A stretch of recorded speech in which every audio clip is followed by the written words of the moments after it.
कांग्रेस पार्टीको क्रियाशील सदस्य साथै मैले के अरे हाम्रो कार्य समितिको नगर समितिको कार्य समितिको सदस्य पनि हो। अथवा स्वास्थ्यमा गरिदिन्छ सबै कुरा भन्नुहुन्छ, तर त्यो स्वास्थ्य के कारणले बिग्रिँदैछ होइन, यहाँको जनताको स्वास्थ्य कस्तो खानेकुराले बिग्रिँदैछ, के छ यहाँको क्वालिटी, अथवा चाहिँ त्यो आफ्नो क्षेत्रमा कस्तो तरिकाको क्वालिटीको खानेकुरा गरिदिनु पर्ने र स्वास्थ्य स्थिति चाहिँ बिग्रिँदैन, अनि अलिक कम गर्न सकिन्छ, स्वास्थ्यलाई चाहिँ अलिकति राम्रोसँगले गर्न सकिन्छ, त्यतातिर चाहिँ ध्यान दिनुहुन्न।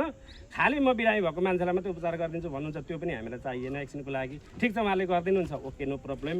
होइन भने हामीलाई त्योसँग मात्रै सीमित छैनौँ। हामी यहाँका जनता चाहिँ अब यहाँको विकास जे चाहिन्छ त्यो कुरा तपाईँले प्रतिबद्धता गर्नुहोस्, हामी तपाईँलाई साथ दिन तयार छौँ। स्वास्थ्य हेर्ने हो भने स्वास्थ्य उपचार भन्ने कुरा चाहिँ स्वास्थ्यको धेरै कुराहरूमा एउटा कुरा मात्रै हो क्या, त्यो बिरामी हुन नदिने काम चाहिँ राज्यको हो। के गर्ने हो त त्यसको लागि? यत्रो ठाउँ छ, सानसाना खेल मैदानहरू, सानसाना कसरत गर्ने ठाउँहरू भइदिने हो भने खानेकुराका गुणस्तरहरू पनि त हेरिदिनु पर्यो नि। पाका मान्छे केटाकेटी एकै ठाउँमा हुन्थ्यो, सामाजिक भावना फरक हुन्थ्यो, त्यो पनि छैन। हात्ती कहिले आउँछ कि भनेर डराएर सुत्नुपर्छ, एकदम मानसिक स्वास्थ्य पनि बिग्रिरहेको भनेपछि यी धेरै कुराले गर्दा यहाँ बिरामी नै हुन नदिनको लागि के गर्ने भन्ने कुरा चाहिँ अब राज्यले सोच्नुपर्छ है। उपचार पछिको कुरा हुन्, उपचार चाहिन्छन्, दरो चाहिन्छन्, तर उपचार दानमा पाउने कुरा होइन।